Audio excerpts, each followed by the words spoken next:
Ne vous gênez pas, alléluia, il n'y a rien de chiffres dedans. C'est comme nous on dit à Takbir, mais seulement quelque chose après qu'il y a d'autres choses qui changent. Donc, chers parents, pour dire, la corruption de l'âme, c'est l'élément fondamental que l'être humain n'a pas encore compris.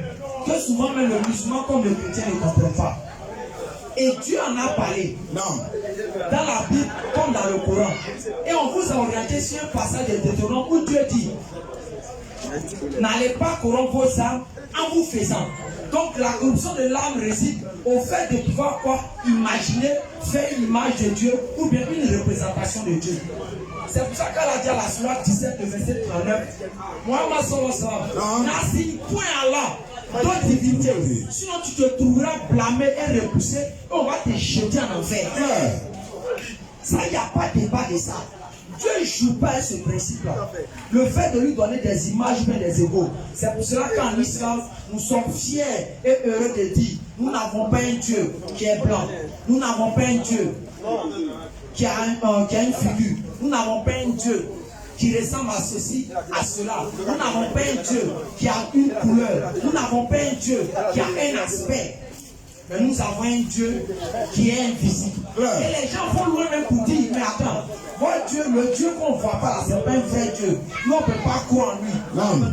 Nous leur ramenons une sagesse et un enseignement tellement joli de Jésus. Lorsqu'on nous a dit que Jésus a été ressuscité et qu'il a parlé à certains de ses disciples, il y a un de ses disciples qui ne croyait pas, n'est-ce pas? Et tout le monde le connaît, on l'appelle Thomas. On l'appelle Thomas. Et Thomas, quel est le sentiment qui l'animait? Lui, il voulait forcément voir la personne pour croire. Il voulait forcément voir l'être qui est là pour pouvoir accepter la vérité, n'est-ce pas? Mais qu'est-ce que Jésus l'a reproché? Jésus lui dit quoi? C'est parce que tu me vois maintenant tu crois. Oui. C'est parce que tu vois maintenant tu crois. Et Jésus maintenant va mettre la différence entre ceux qui ne voient pas et puis ils croient, et puis entre ceux qui voient et puis c'est une sous-incrédulité. Jésus a dit quoi? Heureux ceux qui voient et ceux qui ne voient pas et qui croient. Donc le musulman déjà dans cette position il est heureux. Non. Parce qu'il ne voit pas son Seigneur, mais il croit. C'est pour cela que Coran chapitre 36 verset 11, Allah dit quoi? Si on peut lire ça ici. Parce qu'il ne faut pas voir que le musulman est dit. Coran chapitre 36 verset 11. Vous êtes dans la partie technique. On va permettre à ceux qui veulent poser des questions. Là, ça devient une petite conférence automatiquement. Voilà. Oui. Coran chapitre 36, verset 11. Oui. Tu avertis seulement celui qui suit le rappel. Mohammed sallallahu alayhi wa sallam, tu avertis seulement celui qui suit le rappel. Et quand le tout miséricordieux, malgré qu'il ne le voit pas. Et fait quoi? Et prend le tout miséricordieux, malgré qu'il ne le voit pas. Mais si Allah se limite là, regardez la suite. Annonce-lui un pardon. Mohammed sallallahu alayhi wa sallam. Annonce à tous les musulmans, annonce à toute l'humanité, à qui veut l'entendre, celui qui croit en Dieu, malgré qu'il ne le voit pas, annonce-lui quoi? Un pardon. Il faut lui annoncer un pardon, mais mon frère, ma soeur, si Dieu te pardonne, c'est pour entrer en enfer. Et une récompense généreuse. Si Dieu te pardonne, c'est pour entrer en enfer. Coran chapitre 67, le verset 12. Pour dire frère, je soeur, on vous invite à l'islam. Parce que c'est votre religion. Et nous avons choisi l'islam. Parce que quoi? Elle éduque l'âme, elle éduque l'être. Et elle oriente l'être humain uniquement vers la satisfaction de son Seigneur. Coran chapitre 67, le verset 12. Coran chapitre 67, le verset 12. Vas-y, frère. Ceux qui redoutent leur Seigneur, bien qu'ils ne l'aient jamais vu. Ceux qui redoutent les seigneurs, bien qu'ils ne l'aient jamais vu, auront un pardon et une grande récompense. Mais quand le musulman, tu n'as jamais vu ton Seigneur, tu le redoutes quand même. Allah te promet. Donc pour dire, il n'y a pas lieu de débat. Souvent quand les gens aiment s'aventurer pour dire le musulman, il n'a pas le salut, c'est rentré, c'est sorti, toujours des histoires dormies debout. Nous disons c'est vrai, vous pouvez le dire dans la bouche, mais le confirmer dans les textes, ça sera beaucoup difficile. Et ces esprits d'orgueil, nous vous disons l'islam est votre religion et vous devez courir vite à rentrer à l'islam. Parce que quoi? Les gens ont un petit défaut. Ils disent, mais est-ce que nos œuvres qu'on peut poser là, ça peut nous sauver? Question. Il est tout même, il pêche matin, midi, soir, il fait les bonnes actions que c'est pas possible. Alors que cette parole, Oui. nulle part Dieu ne l'a dit dans la Bible comme dans le Coran, que non, quand il fait l'effort, il faut arriver d'abord à 100%, puis je te récompense. Nulle part. Même quand on prenait Deutéronome chapitre 30, Dieu même a parlé aux enfants d'Israël là. Il dit, mes lois que je vous révèle aujourd'hui, elles ne sont ni dans les cieux, elles ne sont pas dans la mer, elles ne sont pas dans un endroit caché, elles sont justement sous vos oreilles, elles ne sont pas au-dessus de votre force. Oui, mettez-la en pratique. Maintenant, la pratique que Dieu demande, est-ce que c'est de tout faire? Jamais nulle part Dieu n'a dit de tout faire. Dieu a simplement dit quoi? De faire l'effort. Tellement que Dieu est miséricordieux, c'est ton effort que tu fais, il prend te donner tout. On est tous allés à l'école, on a passé le bac. On dit le bac, on sait 400 points, n'est-ce pas? Comment Ismaël, ça a changé maintenant. Non, c'est 400 points la totalité, n'est-ce pas? Mais est-ce que, parce que le gouvernement a mis la barre à 400 points, ça veut dire qu'il faut avoir 400 points avant d'être admis? On vient demander après quoi? Un minimum. C'est pour ça que Jésus a illustré ça dans l'évangile de Luc à travers l'exemple des deux fils. Il dit, il y a deux enfants à qui le père a confié des tâches. Il a dit au premier, viens faire ça. Le premier dit, non, je ne veux pas faire ça. C'est trop difficile. Moi, il a fait ça comment? Et il a dit au deuxième, viens le faire. Le deuxième, sachant qu'il ne pouvait pas faire, mais il s'est levé pour aller faire, pour aller s'engager sur cette voie. Jésus se retourne vers ses disciples. Il dit, de ces deux enfants-là, qui le Père a récompensé? Tous les disciples ont dit, celui qui a fait l'effort. Oui. Donc Dieu nous demande de faire l'effort. Il n'a pas dit qu'on peut accomplir ça de façon exacte. Parce que sa miséricorde, c'est comme ça. Un peu seulement, puis te donne tout. Mais on dit, non, les musulmans, non. Eux, ils sont en train de dire la balance. Bon Dieu, c'est trop, c'est exagéré. Parents, si tu ne fais pas de bonnes œuvres, tu prétends avoir la foi comment? Voilà la question. Ça n'est pas en contradiction avec certains textes bibliques et certains enseignements prophétiques prêchés par Jésus, même par certains prophètes. Jamais. Non. L'islam a toujours véhiculé ce message. Que quoi? Et d'abord, la première bonne œuvre, c'est de croire que Dieu est unique sans associer. Et ça, c'est le fondement de toutes tes œuvres que tu vas poser dessus. Donc, si cette base est biaisée, quelles que soient les œuvres que tu mettras, elles sont vouées à l'échec. Parce que certaines personnes disent, non mais attends, nous on a vu telle personne, il a fait l'hôpital, nous on a vu telle personne, il a fait ceci, il a fait cela. Non mais, lui aussi, si vous avez dit que les œuvres sauvent, non, lui aussi sera sauvé. C'est pas ça ne se passe pas comme ça.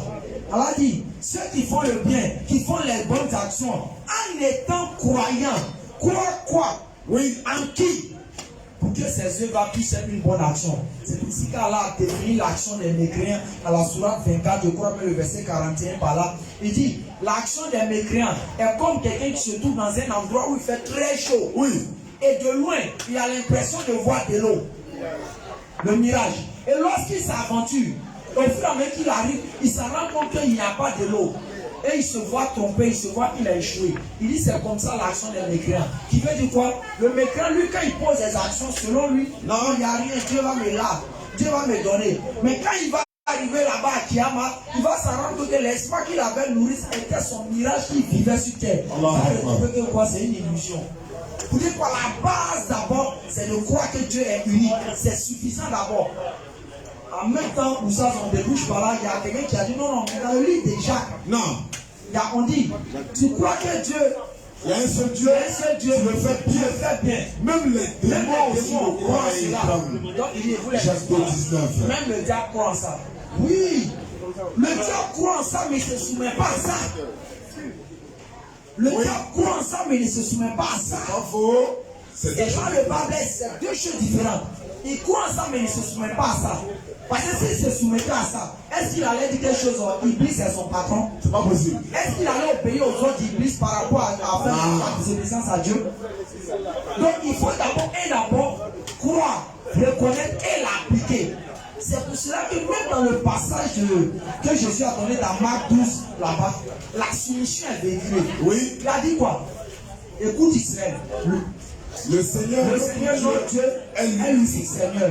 Tu aimeras le Seigneur de tout ton cœur. Premier point, quand on l'aime de tout son cœur, c'est-à-dire qu'on n'a rien d'autre à accepter à part d'abord Dieu. Et on abandonne tout le reste et on accepte Tout le reste n'a pas d'importance. Tout le reste n'a pas d'importance. C'est d'abord pour Dieu qui est là. De tout ton cœur. On y va. De toute ton âme. De toute ton âme. C'est-à-dire ta personne doit s'abandonner et doit aimer. Mais de toi, man, si toute ta personne s'abandonne et aime Dieu, là, tu as fait quoi? Tu as soumis et tu as donné ta personne à Dieu. Voilà. Après encore, il nous dit quoi? De toute ta pensée. De toute ta pensée. C'est-à-dire quand tu dois poser une action, tu dois mener quelque chose, ta pensée entière doit être quoi? Conformément à cela. De tout. C'est-à-dire quand c'est tout le reste vient à côté. C'est cela qu'on appelle quoi? La véritable soumission. Maintenant, le problème pour les gens, comme ils ne voient pas peut-être dans leur livre où c'est écrit se soumettre à Dieu, ceci, cela, ils pensent que ça n'est pas dans les anciens livres. On va prendre un passage de Jacques et on va résumer pour que peut-être les gens le questions. Jacques 4, le verset 7. Voilà, on va prendre des questions dans le public sur le domaine de l'interreligieux par rapport aux conférences. Inch'Allah, et à midi 30, on va arrêter et les gens vont manger. Jacques 4, le verset 7. Jacques 4, le verset 7. Oui. Soumettez-vous donc à Dieu. On dit quoi? Soumettez-vous donc à Dieu. Soumettez-vous donc à Dieu. Résistez au diable. Oui. Et il fuira loin de vous. C'est-à-dire quoi? Regardez l'action. Soumettez-vous à Dieu. D'abord, résistez au diable et il va quoi? Oui. Que tout le monde est unanime pour dire quoi? Ça a été le patron de l'église de Jérusalem. Non. Et on dit c'est le frère de Jésus en fait. Regardez ce qu'il dit, soumettez-vous à Dieu. Coran chapitre 39, le verset, après du verset 54. Pour comprendre que quoi? L'enseignement que Jacques a reçu de Jésus est le même enseignement que l'islam a toujours véhiculé. Coran chapitre 39, le verset 54. Coran 39, le verset 54. Vas-y, grand-père. Et revenez repentant à votre Seigneur. Et revenez repentant à votre Seigneur. Et soumettez-vous à lui. Et faites quoi? Et soumettez-vous à lui.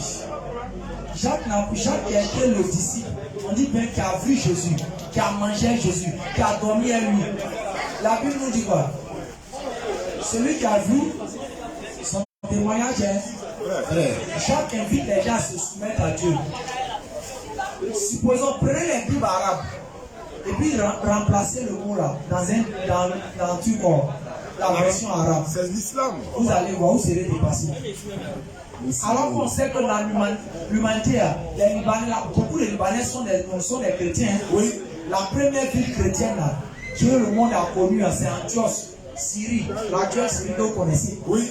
Donc remplacez ça dans le discours arabe. Vous allez voir qu'est-ce que ça donne. Vous dites les frères. Non. L'islam, c'est votre religion. Claire. Ne restez pas dans les trucs de non, parce que j'ai vu Kolotou a fait ça, j'ai vu Ladji a fait ça, j'ai vu Madou a fait ça. Jamais. C'est vous-même qui dites matin, midi, soir que quoi, chacun portera sa croix. Claire. Et c'est vous-même qui dites que le Christ enseignait quoi, chacun doit porter sa croix.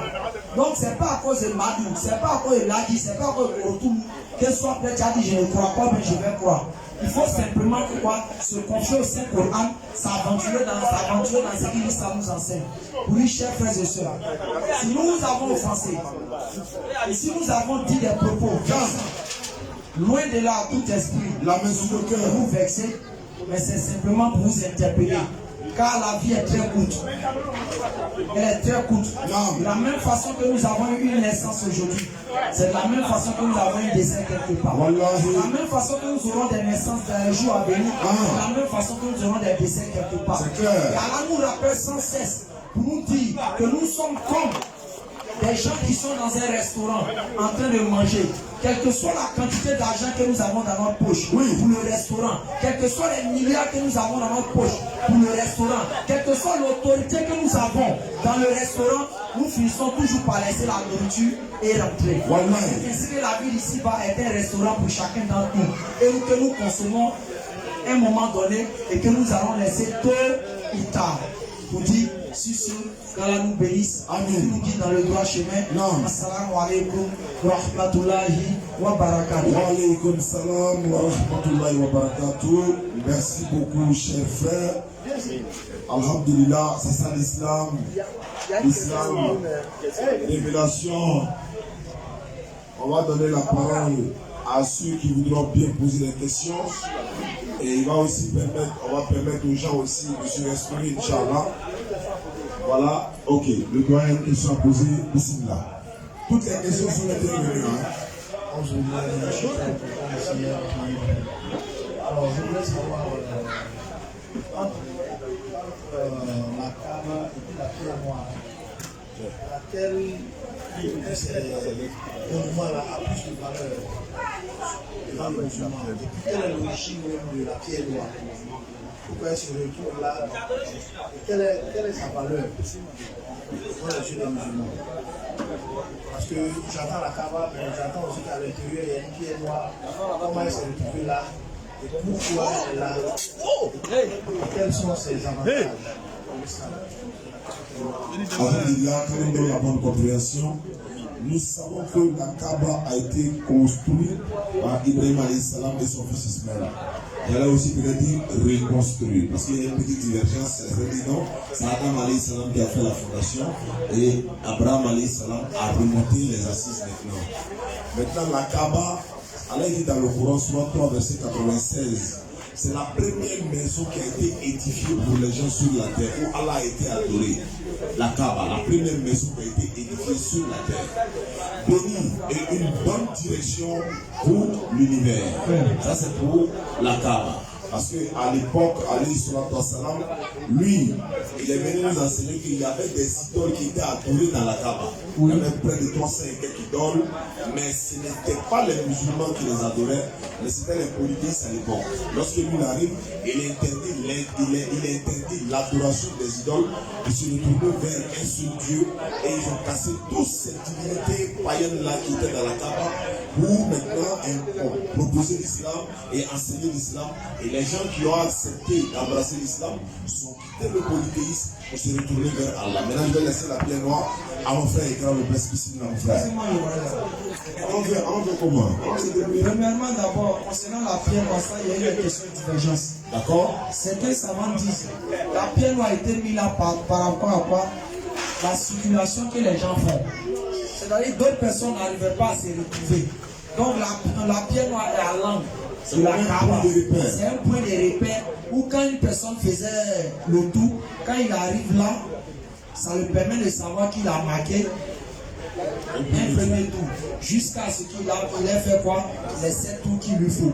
Maintenant, d'autres encore vont plus loin pour dire, le professeur Sam dans les hadiths qui ont été rapportés, que le professeur Sam dit que la pierre noire était blanche au début. Et c'est Gabriel même qui est venu avec. C'est Gabriel qui est venu là. Avec. Maintenant, à force que les gens aient touché pour que les gens puissent, je peux dire vénérer, pas adorer, vénérer, la pierre noire a commencé à aspirer tous ces éléments de façon spirituelle et son état a changé. Et cela, on peut essayer d'orienter ça un peu avec un passage biblique. Non. Ésaïe 6, je crois le verset 7. Oui. Où chose, on dit il y a un être qui avait besoin, qui voulait se faire pardonner le péché. Et il a demandé, il va le lire, pour comprendre que cette vérité, peut-être qu'on dit et que les gens pensent que c'est lapidaire. On peut essayer de comprendre ça avec ce verset pour dire effectivement, ça se pourrait que ça soit exact. Ésaïe 6, verset 7. Ésaïe chapitre 6, le verset 7. Oui. Il en toucha ma bouche. Remonte un peu. Au verset 5. Oui. Alors je dis, malheur à moi. Malheur à moi. Je suis perdu. Je suis perdu. Car je suis un homme dont les lèvres sont impures. C'est-à-dire, je suis un homme dont les lèvres sont impures. De péché, oui. dont les lèvres sont impures. J'habite au milieu d'un peuple dont les lèvres sont impures. Oui. Et mes yeux ont vu le roi, l'Éternel des armées. Oui. Le lait des séraphins vola vers moi, tenant la main d'une pierre ardente. Il prenant la main d'une pierre ardente, qui avait prise sur l'autel avec des pincettes. Oui. Il en toucha ma bouche. Et dit. Ceci a touché tes lèvres. La pierre qui a touché tes lèvres. Ton iniquité est enlevée. Péché est facile. Et ton péché est expié. Ton péché est quoi? Expié. Donc on peut comprendre par là que quoi? Quand le professeur Sam a dit que cette pierre a aspiré d'abord les péchés, il y a une logique à cela, puisqu'on retrouve encore cet enseignement ailleurs. Maintenant, d'autres personnes vont encore dans une sorte de divers, d'autres disent c'est une météore qui est quittée au ciel. Mais en tout cas, dans la mesure des choses, la Kaaba est toujours la maison qui a été le lieu qu'Allah a choisi pour pouvoir quoi? Édifier les humains. Et nous disons que avant-hier, j'ai regardé un documentaire anglais où ils avaient fait une vue du satellite de nuit comme de jour de la Kaaba. C'est-à-dire quand il fait jour, il y a une autre lumière qui apparaît. Et quand il fait nuit, j'ai encore mis les images ici. Quand il fait nuit, il y a une autre lumière encore plus étincelante qui apparaît. Et on dit c'est un chercheur russe, un astronaute russe qui a fait des vues à partir du satellite. Pour montrer quoi? La beauté, la lumière que la Kaaba donne. Malgré quoi? Tout ce qu'il y a autour de l'univers. Il y a une lumière, mais la Kaaba donne encore une autre lumière. Dans la lumière. Oui, chers frères et sœurs, on doit être fiers de notre religion. On doit être fiers d'être musulmans. Non. Donc, sur ceci, il y a une question. Il y a une femme qui demande pourquoi on ne mange pas porc. Elle n'a pas dit pourquoi, elle n'a pas dit où c'est interdit. Elle dit pourquoi on ne mange pas. Elle n'a pas dit que ce n'est pas interdit, mais pourquoi on ne mange pas. Voilà. Pourquoi? Et grâce à l'écran qui va nous dire, tu m'as dit ça va. Le maïs, donc, les musulmans qui se cachent au lieu de manger, il y a un problème. On dit pourquoi on ne mange Il y pas. a plein de feux dans les ventres comme ça. On dit non, on dit c'est un animal qui est impur Oui. pour le musulman et pour l'homme musulman parce qu'il regorge des choses dans sa chair, des maladies. On dit l'animal la plus sale même c'est le porc. Ça fait il y a des documentaires qu'on a vus, on dit le porc a un seul estomac et la vache en a 4. Quand la nourriture entre dans le porc, dans son ventre, ça va directement dans sa chair. Alors que la vache, quand ça rentre dans son ventre, c'est filtré d'abord, jusqu'à ce que maintenant ça va dans sa chair. Donc Allah nous interdit de manger le porc. Il y a un documentaire également, la vie éternelle. Quand vous tapez la vie éternelle, vous voyez pourquoi l'interdiction du porc. Il va dire même il y a des vers dans la chair du porc là. Il faut cuire ça du matin jusqu'au soir, mais la nuit ne va. Donc ça a donné des maladies même à des gens, donc l'éternel l'a interdit dans la Bible, également dans le Coran. Maintenant nous musulmans, quand Dieu nous dit on ne fait pas ça, nous on ne va pas comme on le dit en profondeur, mais pourquoi? Mais c'est le médecin suprême qui dit c'est pas bon pour toi. Je ne suis pas obligé de lui demander maintenant, non, mais il faut que je me donne la raison d'abord, avant que moi j'arrête.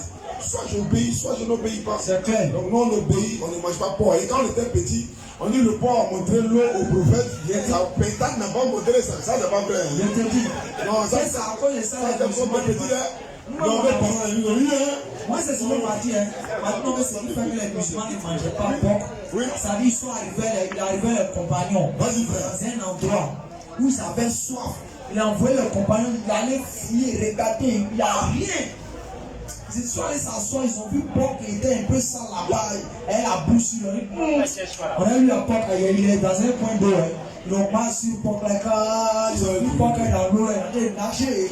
Et lui a dit, ah, c'est porc qui nous a montré, c'est qu'on doit le respecter, on le mange plus. Donc tu vois les trucs, ça c'est comme on dit dans le bambara, c'est une confit quoi. C'est pas faux, hein. Le Coran était clair, et comme on le dit, les musulmans peut-être qui sont dans ce truc, vous devez en sortir. Oui.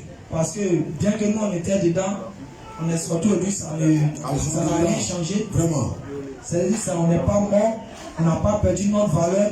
Au contraire, comme on le dit, il y a ceux qui mangent porc, il y a des choses derrière. Non, c'est d'abord, C'est-à-dire spirituellement, ça, il te pervertit. Tu deviens net pervers. Et puis, la gêne n'est plus dans ton corps. Oui. Parce que l'animal, c'est comme ça, il est. L'animal, quand il vient son organisme, il vient ses éléments spirituels. Et le porc, c'est quand il est. C'est un animal qui ne se gêne pas. Et quand une personne mange vraiment porc, vérifiez. C'est difficile que cette personne soit vraiment chose, elle la pudeur. C'est pas faux. Ça, c'est clair. Ça, c'est de Dieu, c'est vérifié. Donc, vous qui êtes dedans, on ne vous accuse pas, on ne vous jette pas la pierre. On vous dit simplement faire l'effort d'en sortir. Oui. Et de chercher les voies et les moyens pour en sortir. Et de vous orienter vers ceux qui parlent beaucoup la parole de Dieu. Car le cœur qui est là est comme un chiffon. Oui. Si vous le trempez dans de l'eau, c'est de l'eau qui sort. Si vous le trempez dans du lait, c'est du lait qui sort. Si vous le trempez dans du sang, c'est du sang qui sort. Et dans les endroits où vous trouvez, le cœur s'imprègne toujours de ce qu'il y a. Donc, orientez-vous vers les gens qui parlent la parole de Dieu. Vous allez voir que ça vous permet de remonter beaucoup de choses. Sur ce cas, dans la parole facilite. Dernière question, il est midi, est-ce qu'on peut manger? Voilà, ça c'est la dernière question. Et c'est une très bonne question. On dit oui, c'est coranique. Il y a une sourate dans le Coran, c'est Maïda, la table servie. Donc, servez la table. Donc, sur ce, servez la table. Servez la table. Il faut faire droit pour les enfants là-bas. voilà, on va faire droit. Non, servez la table, pardon. Non, Il y a une question. أعوذ بالله من الشيطان الرجيم بسم الله الرحمن الرحيم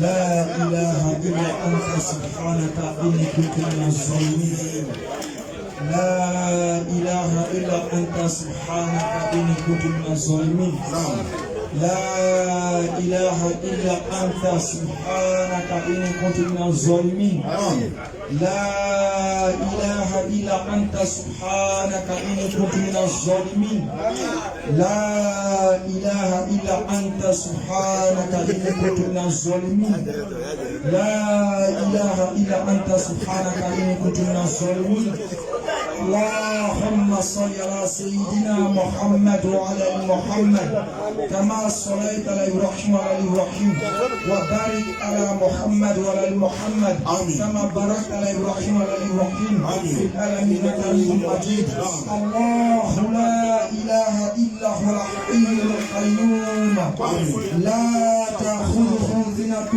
ولا نوم له ما في السماوات وما في الأرض من ذا الذي يشفع عنده بإذنه يعلم ما بين أيديهم وما خلفهم ولا يؤتون بشيء من علمه إلا بما شاء وسع كرسيه السماوات والأرض ولا يؤوده حفظهما وهو العلي العظيم.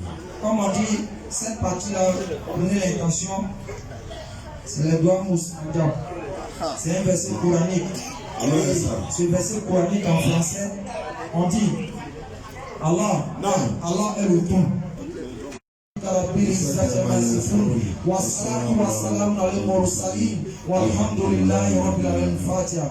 بسم الله الرحمن الرحيم الحمد لله رب العالمين الرحمن الرحيم مالك يوم الدين إياك نعبد وإياك نستعين اهدنا الصراط المستقيم صراط الذين أنعمت عليهم غير المغضوب عليهم ولا الضالين آمين آمين يا رب العالمين آمين.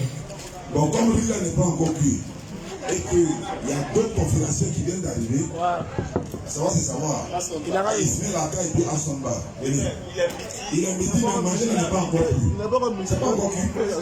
On ne prêche pas midi depuis tard. C'est pas pour prêcher. On ne refuse pas prêcher. Un nouvel TDE, un bébé TDE est arrivé. Venez. Et puis Ibrahim aussi est là, les internautes. Il vient d'arriver.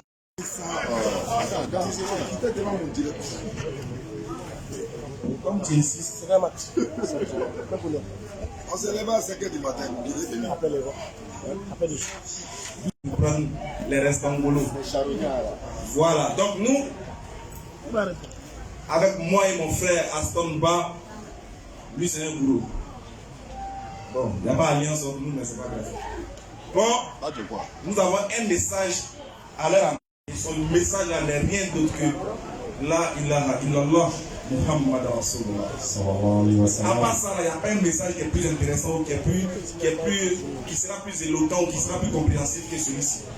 Parce que comme les oustaz nous l'ont dit, c'est la base même de la création, c'est la base même de l'adoration de l'humain. Donc, nous invitons tous ceux qui ne sont pas musulmans de devenir musulmans avant que l'ange de la mort vienne frapper à votre porte. Et aussi dit à ceux qui sont déjà musulmans, hier, j'ai pris le temps lorsqu'on était sur la route pour tout le monde dire, pour ceux qui étaient avec moi vont le témoigner, j'écoutais la prédication que les frères ont eue le jeudi, je crois, avant-hier à Adjamé.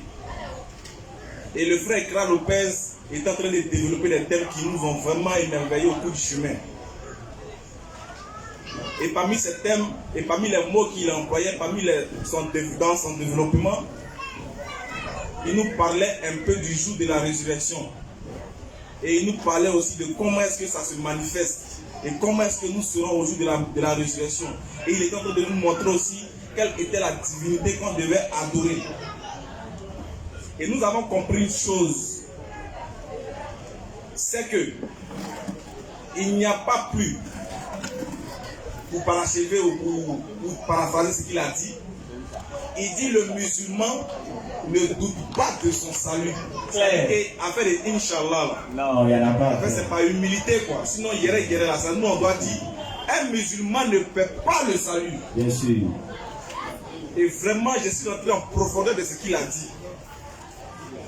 En fonction de son développement. Et surtout du verset qu'il a appuyé, qui a vraiment porté lourd son argument. Et j'ai compris vraiment que souvent nous-mêmes, on était parfois des hypocrites. Parce que souvent je me dis, mais est-ce que, si je fais, mais est-ce que, alors que le verset du Coran est clair, on va prendre la sourate, ça c'est la sourate préférée de tous les prédicateurs. Bien sûr. Non, ça là, c'est la sourate même des sourates. Et je demande à tout le monde de bien écouter. Heureusement que c'est traduit en français. Et je crois que tous ceux qui sont ici comprennent bien français que moi. On va relire la sourate 43, le verset 68 à 70. Et ça, normalement, ce verset-là, tu dois écrire sur papier, tu mets ça dans ta poche comme ta carte d'identité. Ou bien tu fais capture d'écran, mais tu fais photocopie, tu attaches ça sur ton cou comme ta chaîne. Dès qu'on dit mon frère, donne ta vie à quelqu'un, tu lui montres ça en même temps. Ça, c'est ton carton rouge. Sourate 43 plutôt, 68 à 70. Lecture. Oh mes serviteurs. Regardez comment le verset commence. Quand là il dit, oh mes serviteurs, c'est-à-dire, non, tu étais inspiré ce jour-là. Donc Allah continue de t'inspirer davantage. Parce que vous dites des choses qui ne concernent pas seulement ceux qui ne sont pas prédicateurs. Parce que nous-mêmes qui faisons le même travail que nous, on a l'impression, quand on vous écoute, on a l'impression que nous sommes nouveaux. On a l'impression que c'est nous-mêmes qui sont... quand on donne la bonne proportion. Non, c'est trop profond. Oh, laisse papa faire quelque chose. Le verset commence par oh, mes serviteurs. C'est-à-dire, quand il dit, c'est qu'il est en train de. Il m'a d'embellir la chose. Oh, mon enfant, mon bébé, mon chouchou, mon doudou, mon choubindi. Oh, mes serviteurs. Là, c'est trié de. C'est pas oh, les musulmans de. C'est oh mes serviteurs. Parce qu'il allait chercher la définition du mot serviteur. Le serviteur est différent du croyant. Et il est différent même du musulman. Parce que lui devient comme un esclave. Quand il va là-bas, il va. Tiens ici, tu es un serviteur, tu es un boyorodan. Toi en fait tout ce qu'on veut, tu es le makiwara d'Allah. Continue la lecture. Oh mes serviteurs. Oh mes serviteurs. Vous ne devez avoir aucune crainte aujourd'hui. Et vous ne devrez avoir aucune crainte aujourd'hui. On va commencer. La hiérarchie. Vous ne serez point affligés. Vous ne devrez avoir aucune crainte. Et quand il m'a dit qu'ils sont en train de tirer. On est assis ici et puis c'est gâté, ça tire partout pour. Les policiers arrivent et disent non, n'ayez pas peur, vous là, vous qui êtes ici là. Non, soyez serein, nous on gère.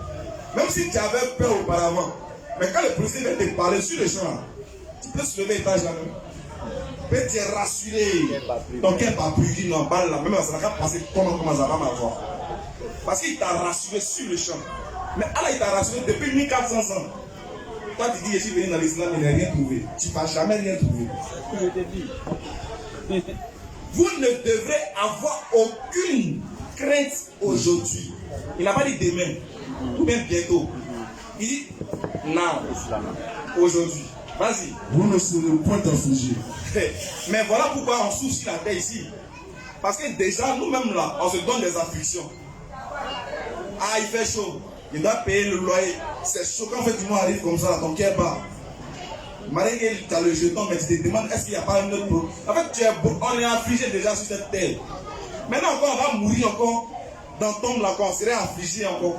Et puis on va aller encore au jour du jugement, on est affligé encore. Affliction, c'est affliction, puis on te donne le paradis. Mais quand même là, tu as crié que Allah il est grand ici, c'est pourquoi alors. Question, hein.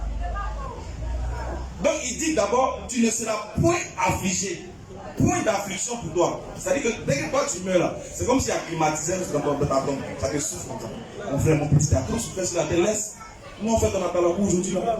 Tu te reposes. Toi mais tu pries Dieu, mais pourquoi tu ne m'as pas tué vite? Parce que le prophète dit quoi? On fait une vue pour le bon croyant sur le paradis. Quelqu'un dit, imagine le paradis. On dit, vous allez avoir ce que votre âme désire. Dans la voiture, ça, j'en ai dit, imagine-moi ça sur le paradis. Mais, on peut dire, qu'est-ce que ton âme désire? En tout cas, moi, je choisis mes oui. Ça vient en tête, t'as pas choisi oui. Ah, toi aussi. Ah, vous avez dit, lui, le voir les prophètes. Il dit, pourquoi t'as venu le voir, tu viens me trouver? Voilà. Tout ce que ton âme désire, c'est-à-dire quoi? Ce qui fait mal. Aujourd'hui, du jugement, ce qui va faire mal, vous savez c'est quoi? Le paradis, c'est quoi? Regardez comment c'est bizarre. C'est-à-dire, c'est comme si on dit il y a la fête au quartier. Non, c'est pas dans le suis-moi. Voilà. Je veux sentir ton corps face à moi. La chaleur. Pour dire quoi? Regardez, ils vont donner la différence entre le paradis et l'enfer.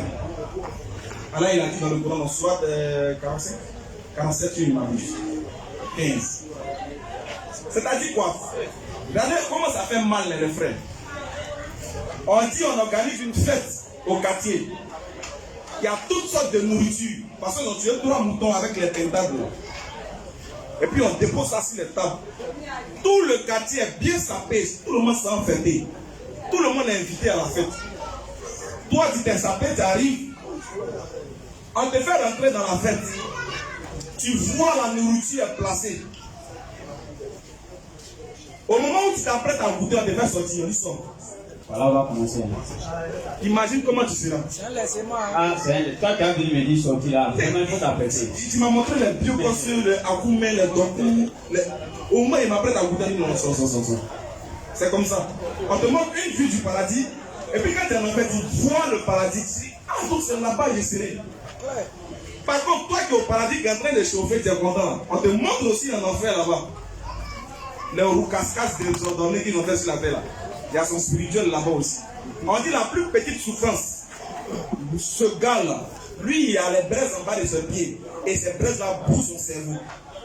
Ça chauffe pas. Allah dit, chaque fois que ta peau brûle, quand ça change, et quand ça brûle, quand ça se décompose, lui il change, il donne autre peau encore. Quand on meurt plus, frère, il y en a maintenant, est-ce qu'il ne peut pas mourir? On actualise pour un enfant. L'enfant est dangereux pour les frères. Vous ne devez à... Vous allez nous distraire. Il avait demandé à manger d'abord. Voilà. Vas-y, frère. Vous ne devez avoir aucune crainte aujourd'hui. Vas-y, la lecture, mon frère. Vas-y. Vous ne devez avoir aucune crainte. Surat 43, 68 à 70. Il faut retenir ça avant de manger. Vous qui mangez, arrêtez de manger. Oui, mes serviteurs. Oh, mes serviteurs. Vous ne devez avoir aucune crainte aujourd'hui. N'ayez aucune crainte aujourd'hui. Vous ne serez point affligés. Non seulement vous ne serez point affligés. Ceux qui croient en nos signes Vous qui croyez au signe d'Allah. et sont musulmans, Et vous êtes musulmans. entrez au paradis. Oustaz Ekra dit c'est un ordre. Entrez. C'est comme si ton enfant est continué. On passe ici, rentre ici. Entrez au paradis en prie comme Molo Molo. Il n'y a pas Inch'Allah. Il n'y a pas il se peut que. Il se peut que peut-être là. C'est clair. Entrer au paradis. Maintenant, c'est comment on va faire pour entrer là. C'est ça. Qu'Allah nous donne la bonne compréhension. Et qu'Allah facilite le chemin du paradis pour nous. Et qu'il fasse que nos actions soient acceptées de lui. Vraiment, il est midi, je vais me distraire. Donc, pour ça, il faut prendre la parole. Pour résumer ce que nous voulons dire, c'est que il ne faudrait pas que la mort vienne à vous sans avoir été quoi parmi les noms de ceux-là même qui verront le paradis. Donc vous devez attester qu'il n'y a aucune divinité qu'Allah et que Muhammad est son messager. Même si tu es chrétien, tu auras toute bénédiction. Tu auras la bénédiction d'avoir cru en Jésus et la deuxième bénédiction d'avoir cru au prophète Muhammad. Ainsi ta foi sera complète. Sinon, si tu n'as pas accepté Muhammad comme le messager d'Allah et que Allah est l'unique, mon frère, au jour du jugement dernier, ça sera loterie pour toi. Mais si tu as accepté Muhammad comme ton messager et Allah comme ton unique créateur, alors respecte et marche selon cette prescription pour que tu te ranges du rang des serviteurs pour que ton paradis soit clair et limpide comme Allah nous l'a témoigné dans le Saint-Coran. Astonba, à toi la tête. Alhamdulillah, il ne va pas bouger, il est en train de bien se placer, Inch'Allah. Actuellement, il est midi pour tout le monde, mais nous, pour nous, il est 10 heures. Ah ouais, ça, mon frère.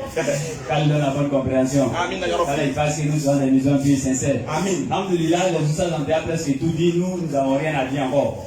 Mais ce que nous allons dire en quelque temps, c'est quoi?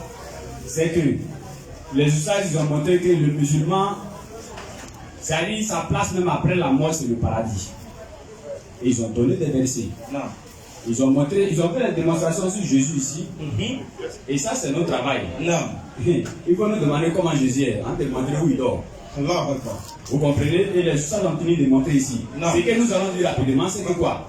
Certes, ils ont dit nous allons rentrer dans le paradis. Oui. Alors il y a des comportements à suivre. Évidemment. Parce que quand là il donne les versets dans le Coran pour dire le musulman est suit, il met toujours le musulman dans le paradis, pardon, il met toujours le petit piège en bas. C'est clair, les gens ne font pas attention. C'est la partie là même. Allah il dit ceux qui croient en aussi, et ils se tiennent sur le droit chemin. Ah. C'est-à-dire que nous les bandits comme ça, arriver sur cette partie on saute et puis on tombe sur le paradis. Non. Allah dit tiens-toi sur le droit chemin. Et le musulman lambda comme ça, Allah n'a pas demandé de devenir chèque forcément pour rentrer dans le paradis. Et Allah n'a pas dit forcément il faut avoir tout le Coran dans ta tête d'abord avant que tu rentres dans le paradis. C'est comme les examens que vous passez là. Oui. Quand vous avez vos bacs là, non. Est-ce que vous avez eu 20 sur 20 dans toutes les matières? Question, hein? Il y a des matières où on t'a donné moins 10. C'est pas pour moi. Il y a des matières où tu as eu 0, évidemment. Mais ça veut dire que tu es admis. Tu es admis. C'est comme ça. Oui. L'Oussage a souvent pour habitude de donner des exemples. Non. Il dit c'est comme un père de famille qui dit à deux de ses enfants prenez bidon. Les enfants, ils ont, je ne sais pas, 2 ans, 3 ans, je vais dire 6 ans. Il vient de soulever le bidon de 40 litres. Il y a un parmi les enfants qui a dit ah, vieux, toi aussi. Quand tu me regardes, il peut soulever le bidon là. Mais par contre, il y a un qui a essayé de soulever. On demande, mais si le père voulait récompenser où? Il va récompenser qui entre les deux là? En tout cas, celui qui a essayé. Évidemment, il va récompenser celui qui a essayé. Et c'est ce que Allah nous demande. Non. Frère, il a dit, la parole qui pèse, plus lourd. C'est là, il a quand tu prends ça déjà, il n'y a pas de problème. Ensuite, ça vient quoi? Le prophète Muhammad, alayhi salatu. Maintenant, après, Allah nous a donné la salade. On va rester sur la salade rapidement. Non. La prière. Oui. Il demande simplement qu'on prie convenablement. Inch'Allah, comme les Ustaz ont dit ici, pour le paradis des musulmans, il n'y a pas Inch'Allah. Il n'y a pas Inch'Allah. Allah dit tiens-toi dans le droit chemin, tu vas rentrer dans le paradis. Frère, la prière d'aujourd'hui même, c'est pas frère. En prière, nous-mêmes, je ne sais pas si on évoque même dans la prière là. Il a fait ça en groupe. C'est-à-dire qu'il est ici, à la mosquée, en train de prier ici. Lui, il est en train de se promener à Djamé. L'imam finit de dire salam alaikum, c'est là il se rappelle qu'il était en prière. Il y en a même tellement ils ont fini avec jeu hasard. Il est en prière et puis il dit numéro 8, il est en chien. Son voisin lui dit quoi? Il dit qu'il a. C'est la mosquée. Il y a un seul ballon. Oui. C'est-à-dire Messi doit jouer avec son camarade. Il voulait tellement derrière le ballon là, même la prière aussi l'appelle, il va faire comment? Ah ouais. Et son cœur là, ça fait bizarre. Il dit bon, Son cœur balance. il a laissé première mi-temps, il allait prier la bilan pour le venir. Il est dans prière. Et puis il entend dehors, wouh, il est dans prière, il dit puis. Hey. Allez mon ami, tu te trouves. C'est comment? C'est comment? Quand on a une bonne compréhension, Amen. actuellement comme il est déjà midi, Inch'Allah, nous avons beaucoup à dire. C'est sûr. Nous vous remercions d'être passés et nous vous remercions d'avoir écouté le message. Quand la table est servie, servez-vous. Salam alaikum.